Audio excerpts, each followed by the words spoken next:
कशेडी घाटात बोगद्यातील वाहतूक शनिवारी दुपारी बंद.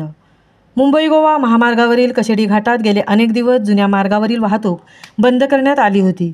मात्र घाटातील कशेडी बोगदा नवीन मार्गावर भोगाव हद्दीत गर्डर टाकण्याचे काम सुरू असल्याने नवीन मार्गावरील वाहतूक शनिवारी दुपारी बंद करण्यात आल्याची माहिती प्राप्त झाली आहे.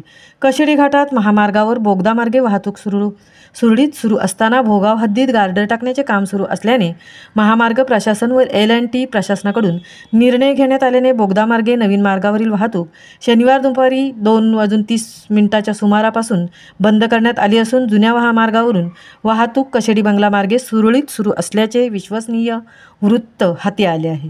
मुंबई गोवा महामार्गावरील कशेडी बोगदा या नवीन मार्गावरून ST सह अवजड वाहनांची वाहतूक सुरू करण्यात आली होती.